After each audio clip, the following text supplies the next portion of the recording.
Corps. Let me get a swig. Yeah, man, lead the way. I'm gonna lead the way. You had a couple swigs on the ground there. Well, hi there. My name's Jacob, and we're sitting at the Hens Bread Podcast with John. It's Filippone. Filippone. Yep. You nailed it. He's Italian, but he knows Spanish, and he is. He put on a huge project that he hired Hens Bread to take on over the summer. He was an awesome client because he did all the voiceovers. He had the vision in his head. We developed a great relationship because we had to know each other really well for the summer. So if you don't mind, John, can you just tell the people who you are and what your interests are? Yeah, I'm just, at least in the context of what we know each other from, which is Genesis, Drum and Bugle Corps. Mm-hmm. I was a performer in the group starting when I was 16, and I did it for 6 years, and it was a huge part of my life. Mm-hmm. And so it really changed my life. So coming out of that, you can only do it till you're 21. It's a youth activity, right? So coming out of that, kind of got my life together, became a software engineer, and then moved back to Austin and really tried to get involved. And so the big project that I did was, what we did together, which was the Drum Major course, which is now live. Huge. And there's hundreds of kids, logged into it every day, and it's just, it's a huge success. So I'm just a guy who just wants to give back to an organization that did a lot for me, and came up with a project to do. Golly. I give a shit now. I gave your 20 seconds was pretty good, John. Oh man. So we're gonna deep dive really quick for Drum Major. When I tell people what I did, I say, "Do you know what marching band is?" And they say, "Yeah." I was like, "So, Drum Corps is like the MBA of being in marching band." Could you, in your words, describe what Drum Corps is? Yeah, so you totally get it now because you're like in the field and Yeah. you know what we do. But that's exactly how we all process this. Like everyone who's in the drum corps world has no idea how to explain drum corps. Like it's a thing, Mm-hmm. But it's essentially it's marching band that's non-scholastic. It's not tied to your school. You go audition for it, and then you travel around the country in the summer for basically the whole summer for 2 months, and you compete against other drum corps, and you basically live on the road just like it's a tour. Yeah. It's a drum corps tour, and you live with 150 other performers, and it's a great time. It's for a lot of kids like me when I was 16. It's the first time being out of the house for a long time. You know what I mean? Mm-hmm. So it's a big experience, and it's a huge audiences, and so it's special. It's a little bit different from marching band in that you're not tied to your school. You're tied to this just random group of people that all audition together and becomes super good friends. Come across the country too. Yeah. Oh yeah.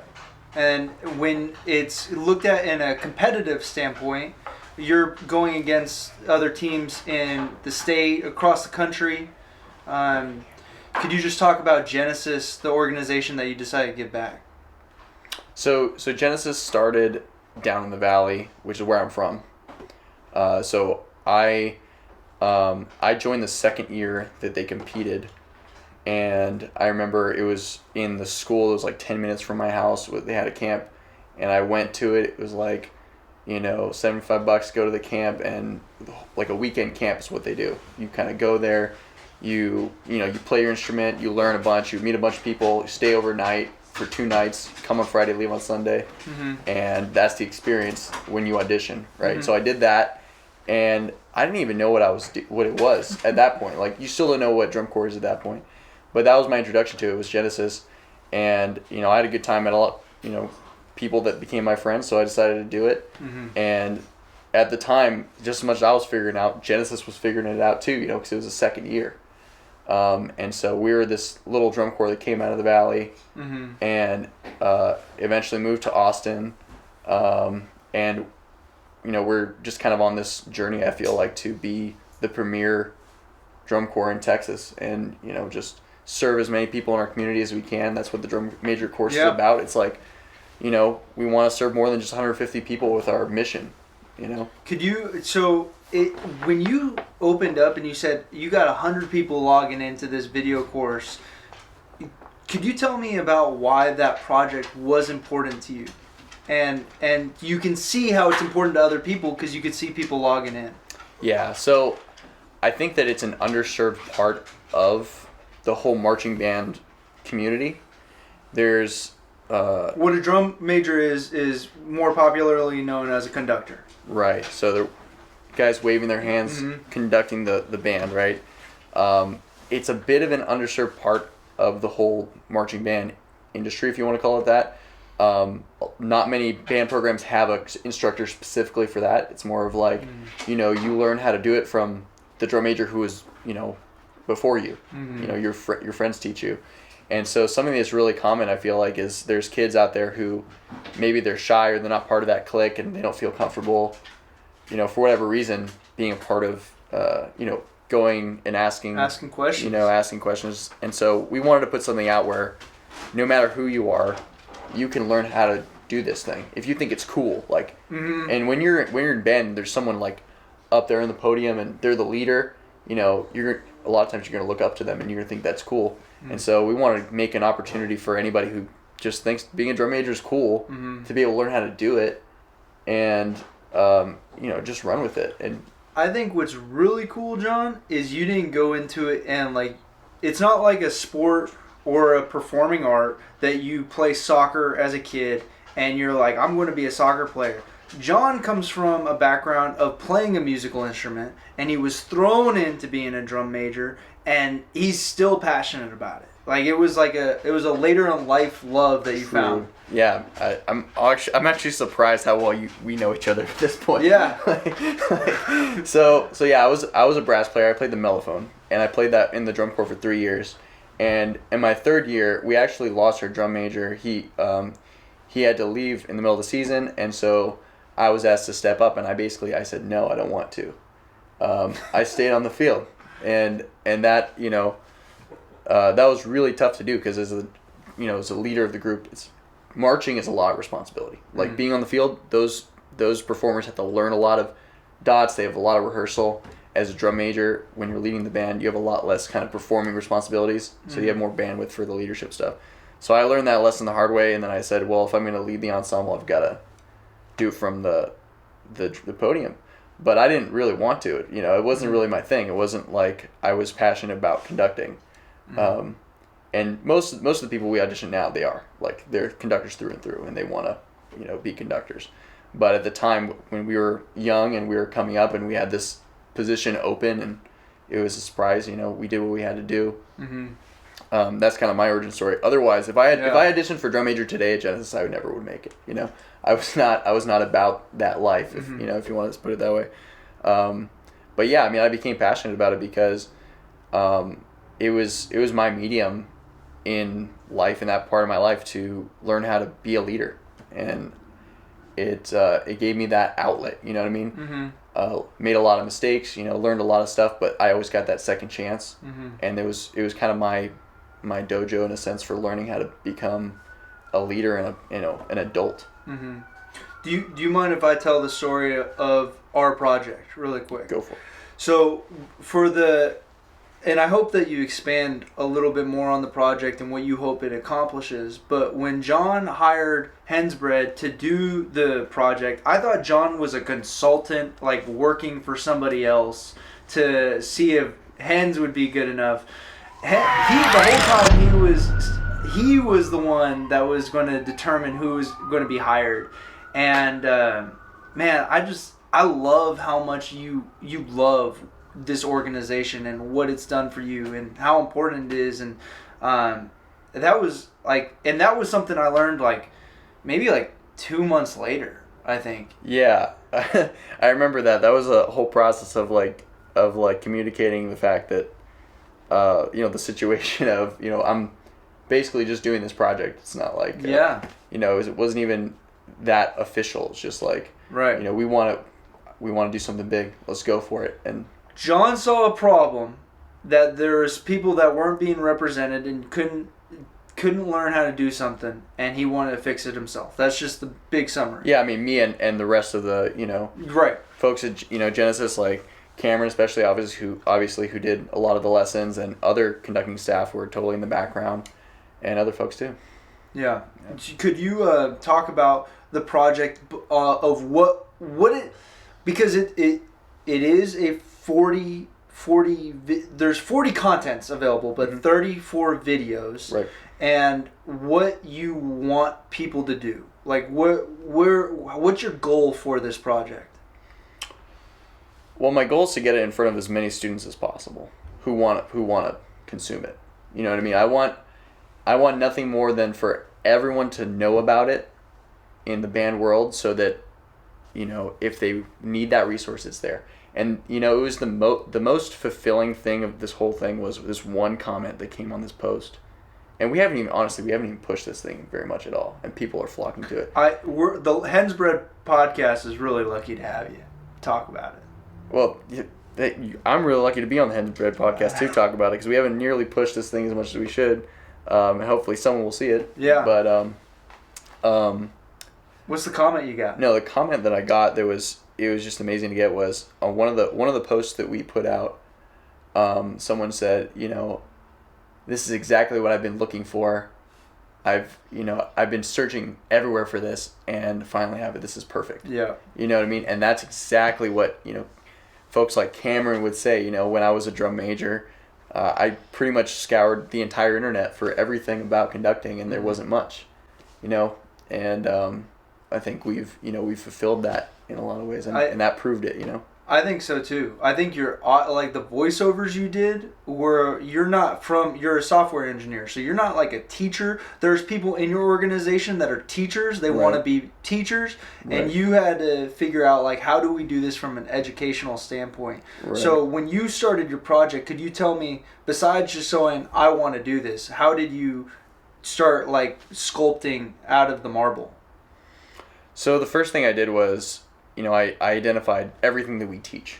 And so Cameron and I specifically, and other staff members, but consistently always Cameron and I, would do clinics, not just with Genesis, but with high schools. And we did clinics when we were marching too, and we would tour around. So we had been teaching it for a long time. We'd always taught the Genesis drum majors. So we kind of sat down, we were like, well, what are all the things that we teach? What are all the concepts? Just jotted them down, organized them, and then just started saying, well, this is a video, that's a video, that's a video.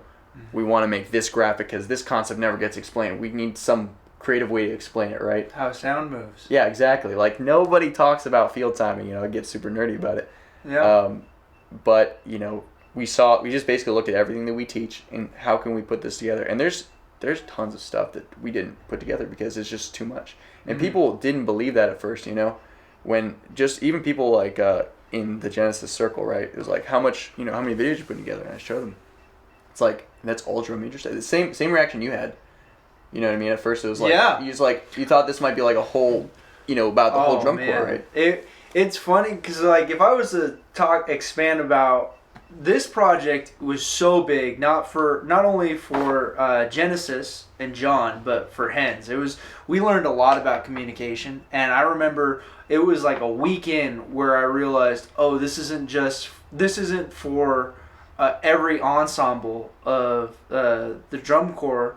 It was for just one group, and it's embarrassing to say, but like it comes down to like making sure you're asking the right questions, right? And John, one piece of feedback you gave me when it was just casual, but you expected me to do more of a storyboarding per shot. Could you, like, if you were a client to do this today, how would you have wanted the video company to submit it to you? So I think a lot of what happened there was we didn't really have the time frame to do something like that.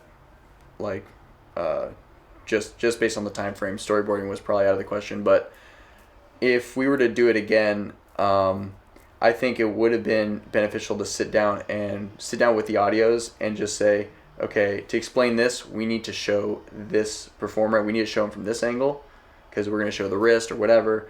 We've got to get a shot where we're from the top for this, you know, et cetera, et cetera. Just going shot by shot on the audio, because we had all the audios, all the voiceovers done. So we had something to anchor it off of. We basically did that on the set. Right. We did that on the set. Like, we were both there and both directing it, and we were both, okay, let's listen to the audio. Okay, we've got the subjects here. Let's do it. Let's do this shot. Let's do that shot. Listen more. Let's do this shot. So it would have gone obviously a lot faster if we had that process. 100%, and the then I would have storyboarding been had able to reflect on it Yeah. a little bit more because working with John is I'm not a specialist in drum corps, right? I had a crash course, and even then when I went home, I still had to figure it out. And I know if I had a shot list that me and John agreed upon, I wouldn't have had to bug him too much. That's why I think Yeah. I treat you as a great friend, because John was always available as a consultant on a project, and I think that's really rare to have when you're working on something. Yeah, I mean, I would shoot that back at you. As you were always working hard to make sure it was right. You know, not like well, it's spec. Like no, it's right. You know what I mean?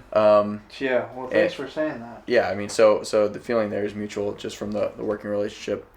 But yeah, it was hard, and I knew it was a challenge from the beginning to have someone come in that wasn't a drum corps like subject matter expert. No. And we have that problem all the time in what we do, because it's not only is it a unique thing, but again, like even marching band folks, like it's totally different, right? So we always struggle to bring people in that are outside the community. But you know, the reason why we went with hens, and I've told you this multiple times, and it stayed true, is that when I met you, like, you know, in our office, I felt that you were somebody who the kids would like. I felt you were somebody who Wow. I felt like you had a great personality, and that everyone in our organization would just vibe with you and be cool with you being around. And I think that held true. You know, because we run a youth activity, right? Yeah. We're very careful about bringing people in, especially people who are going to directly work with our students. And so, you know, I ran the gambit, asking everybody I could who had any contact with you, right? So you did pass with flying colors. I know you already know that, but but that was from the get. That was, you know, we're bringing somebody in, we can get past the subject matter thing, because you know what, this person, I think they have the right vibe, and people are gonna like them, you know.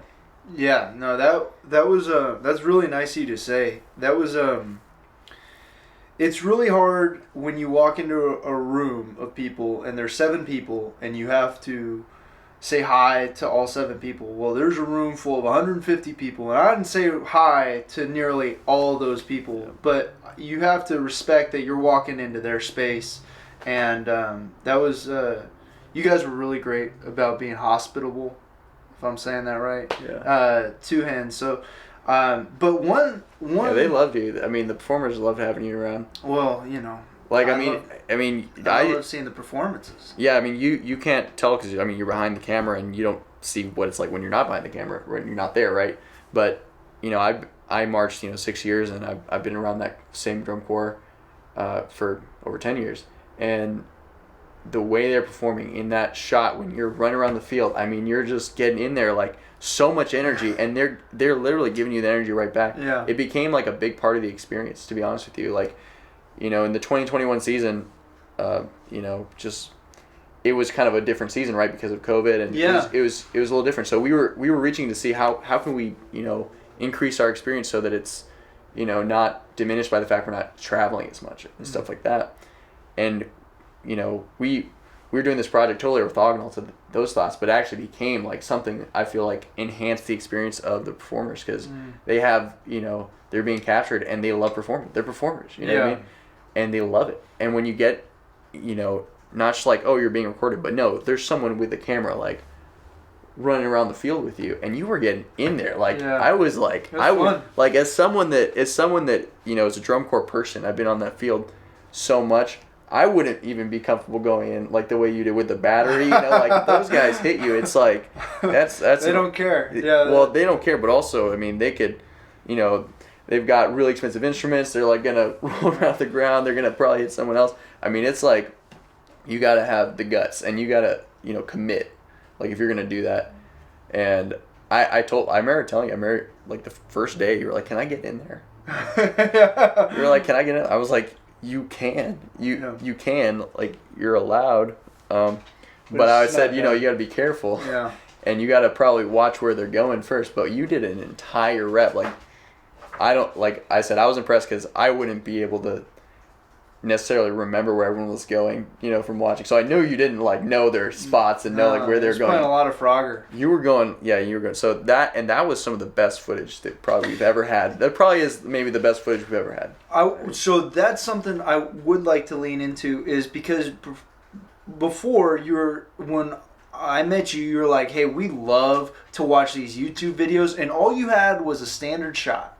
And now I was on the field, it kind of opens your eyes more of what is actually going on. Right. And what's amazing too is if you watch the footage that I did cut, there's some things where John was like, man, it would have been better if you had filmed this a month later, where like everything is tight. Right. And that's what's crazy is like I'm over here, I'm like, oh man, this looks great. But now that he is able to see something up close, he can envision like, all right, well, next year, let's come at a different time of the season so that everything's tight. So could you just tell me about like what your visual experience was for the performing art, the sport, before you saw the camera on the field like that? Right. I mean, that camera on the field shot is pretty rare. The thing gets consumed a lot, that gets made a lot, is GoPro shots. Mm. I mean, other than just showing, the show head on, from the top or whatever. What you see a lot is GoPro shots where a performer has it on their forehead or on their chest or something like that. And those are cool. Those can make some really cool moments. But having someone, actively going around, I mean, that's a totally different thing. You don't see that very often. You'll see it, you'll find it, but mostly it's, groups with a lot more resources than us that are, have a lot bigger budgets than us, and it's not very common even there. Even then, it's not very common to see that kind of content. Because I was getting up close. Yeah. But then when John, if you watch the series, by the way, how can people see the series that you're talking about? So if you go to genesisdbc.org, you'll find it in the Learn tab. Or if you go to our Instagram, you'll find it in our link tree, and you'll find Drum Major Training. That's probably the easiest way to go. And you're not charging anything? Nope. What do you ask? You just for the emails, right? Well, you have to log in, because it's an online course. So you log in, you obviously log in with your email. We ask that you rate it. I mean, give us feedback. We've got a survey at the end. We ask that you fill that out, so we can make it better. I mean, like I said, we've got all this stuff backlogged. We want to make it better, and that's the whole point of it. It's just this, I want people to like it, and I want people to tell me what they like about it, so I can make it better. Mm-hmm. Yeah, because you guys are the first client that I gave the library files to, so it like lives and breathes. Right. That's going to be really helpful. Yeah. So this it's going to be really helpful. I think this thing has like I was telling John that I think it's got a 10-year shelf life, pretty easy. But the fact that there was nothing else previously, I mean, that's great that you're receptive to feedback. But what I was going to get on is if you go to the series, you're going to see that John and Cameron are talking about their previous performances, and man, like it was like you guys were really scraping by to fill like those videos because you didn't have like a steady stream of them, right? And you'd been doing it for years, so you had performances that you could watch, right, but it wasn't like.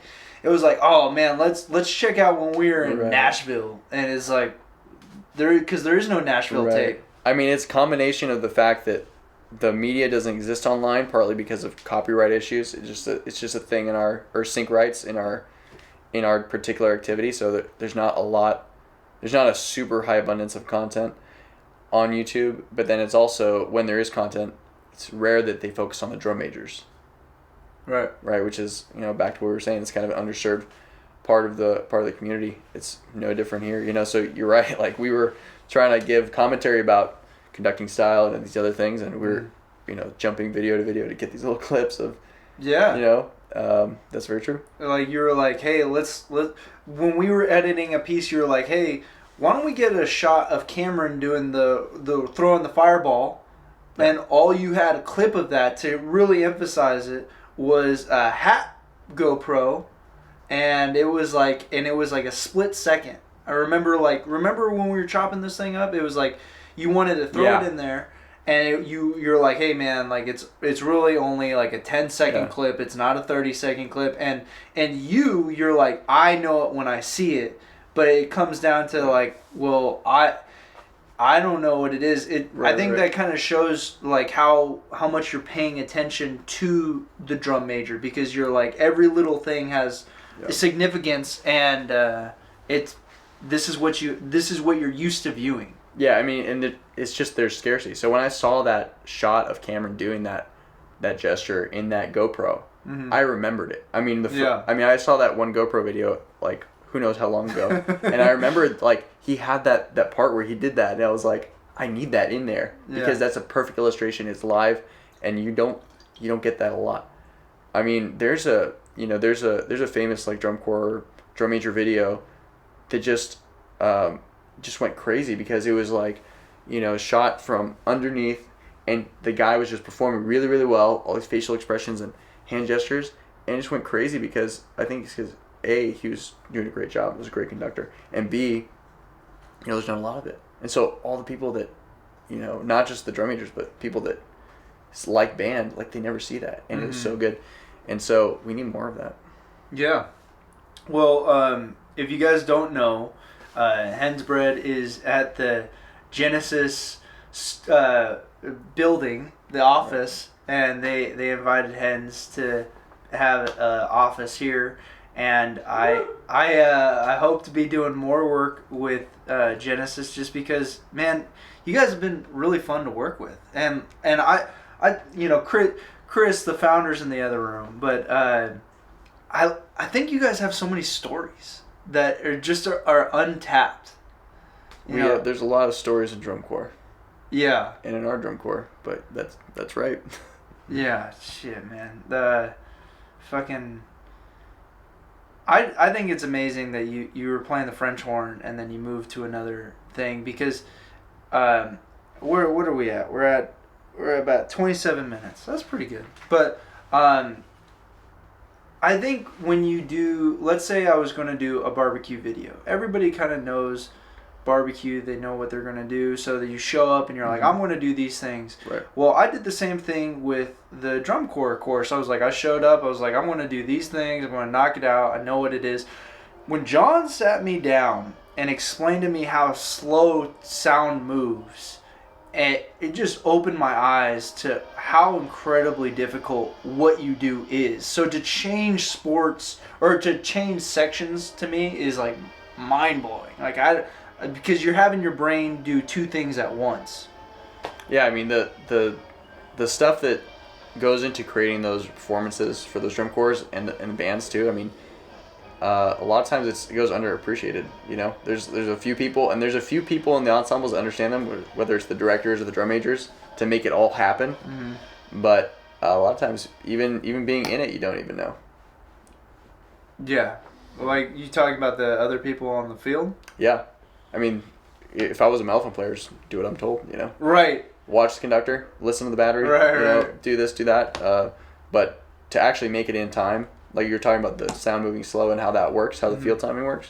It's it's a very nuanced thing, and even people on the inside, sometimes don't understand the whole thing. That I want to talk about that video, because that was one of the videos as a client. You're sitting down and we're able to talk, but the frustration on trying to achieve the gold standard, right? That and this goes to like. There's two sides of every coin, right? The client has an idea of what they want, and then the creator has an idea of what they can do. And for this video, if you go see it in the course, we're talking about arrows moving and hitting a certain point. John wanted to illustrate how accurate sound moves, that when it arrives there, you can see that it arrives, and the other arrow is not necessarily it's moving at the same speed, but if it's from the back, it doesn't arrive at the same time. And I think whenever there's like a problem that I always think of that moment of like how we talked to each other, and it was it was a tough conversation of like, well, you want it to hit at the same time, and I wanted to repeat, but at the end of the day, we had to come together and make it happen. Yeah, there was definitely some compromise there. Like, to me, that was a really important video, and it was really important that we had, just these specific things. Like, the arrows have to move the same speed. Yeah. And you were explaining to me from an editing standpoint why that's hard to do, and I was like, I mean, it's got to be at least like approximate. I mean, you've got to be at least be able to see that they're moving the same speed because it's sound. And then when it hits a certain point, it's got to turn yellow or whatever, because it's got to signify that's where it matters that it is together. Stuff like that. And I was just like, I had the vision for that video and I needed it to be that way. And so, yeah, there was definitely frustration, I think, on both ends on that one. And I think it just came down to, we had to come together and be like, okay, well, we had that meeting in here where it was like, well, I understand why this is hard. Can we do it this way? What can we do? Like, I'm not trying to make this a total redo. Like, let's just do this. What can we do? Yeah, what can we do? Like, what if we did this? What if we did that? And we just kind of figured out something that worked for my requirements, and then also, was, I suppose, made more sense from the editing standpoint. But yeah, we did come together for that one. And so if you're a videographer or somebody that's out there, with this example, it's a prime example of putting my ego away. Like, John had a suggestion that is doable, and it was done, but it caused time, and then that frustration. I guess I said no too early, and then John, instead of getting frustrated back, he showed emotional intelligence and was like, well, what can we do? Like, can we do this? It provided solutions, and man, I remember the whole thing where it was like, I knew I was asking, more and more for this video, but I needed that video to be that way. Yeah. So it was like, well, on these other videos, and I remember you telling me, like, oh man, I think you're going to tear apart this video or whatever. Yeah. And I'm like, all right, well, let's see it. And a lot of times I was just like, well, no, there's like one thing. There might have been one little tiny thing that I was like, it has to be this way. Yeah. But for the most part, I mean, like, I don't know if I would say like 70 or 80% of the content, I was just like, it was great the way it came, out of the box. It was just like little tiny things. I was just like, no, there has to be like the dotted line has to be like this. You know what I mean? Like, yeah, we had to do the dotted line. Yeah, like it has to be this way. And so I remember thinking like, man, I'm asking a lot for this one, but it's got to be this way. And so maybe some of the other things, we can compromise a little bit more if we have to, but this has to be this way. Talking about this project is huge, and I really recommend everybody check out Genesis's Instagram, check out their link tree, go to their Facebook, check out their link tree. Get to the link tree and watch the course. You're gonna put the Instagram right here? I'm gonna throw it up right here because this course is so incredibly huge for just like what it accomplishes, and I don't even think us talking about it on the podcast really is talking about, but like doing it service. But as for like, if I was to talk about it, I would say, man, like you had an idea and you made it come to life, and I learned how to do a lot of video production stuff through YouTube. Like everybody else, watched Peter McKinnon, and when I sat down with John, he said he wanted to create something that wasn't available, and I felt really passionate about it. I was lucky enough to work with a client that was passionate about also creating it, and I just can't. I'm happy that you're here to talk about this thing. I want more people to see this. Same. I mean, yeah, you're in our office for a reason because we love working with you too. So yeah. Well, it was a great project, and it was something that gave us value beyond just the project itself. Like, we learned a lot. You know what I mean? Mm-hmm. We got a lot of social media content out of it as well. I mean, you went above and beyond. We should probably mention that too. I mean, you were there on set, and you were feeding us social media content like randomly throughout the day, and we were like, it's amazing. So yeah, I know you went above and beyond. It really, it was awesome. I just man, it was leaving me, but just like talking about the hiring the right person and asking the right questions, and because I think for you being on the podcast, you're able to talk about who you are, what's important to you. But I also want this podcast to reach videographers and video production companies and realize what they could be doing to improve the project. And man, there's just I would just say like don't ever feel like you know the answer, because or when you work with a specialist, don't walk into their area. You got to ask a lot of questions. Yeah, I mean, yeah, for sure. I mean, they're just things that are going to be non-compromisable. Like I told you early on. Like I was predicting that you would put together a YouTube series where like someone was gonna not catch a rifle really well or something. Yeah. And I was gonna just be like, well, you can't use that shot. That's crazy. And you wouldn't even notice, or like they're marching, you're showing like their legs and like they're slightly out of phase. I'd be like, you can't use that shot. You know what I mean? Because in our world, that looks horrible. To someone outside, it looks like they're marching perfectly together. But luckily, I don't think I came across very many moments. There was times where the drone was in the sky where it wasn't catching much. It was more of like just walking drills. But you guys are such a professional organization that I didn't feel like I had to cut much. Right. Yeah, and you got to hand that to the performers. I mean, I was also really pleasantly surprised with that, and I'd say it's give it to the performers, but also because they knew they were on camera, they were excited. Like they're performers, they love it being on the camera, and you can see it. So that was awesome. So if we were just to put a bow on this, could you just tell me a little bit about what you hope for Genesis, and if you have anything that you do want to talk about? I would just say, I hope we keep this going. I hope that we keep this, tight relationship going between Hens and Genesis, and it, increases our visibility online. It's already done a lot for us. And there's so much more we can do. As you know, like, we're always in here throwing out crazy ideas because you, myself, Chris, we're all the same way. We're always just thinking about big ideas, and we can get in a room and like 3 hours go by because we're just talking about them, and we got to stop ourselves. So I hope that continues, and I hope we bring more of them to life. Yeah, no, and that's the power of like video and photography, right? Is like you capture that moment rather than like I go on a family vacation and I'm the only one that brings the camera, and like nobody's gonna appreciate those photos until like 3 years, 5 years. Yeah. So, well, man, thanks for showing up on the podcast. Thanks for having me. Yeah.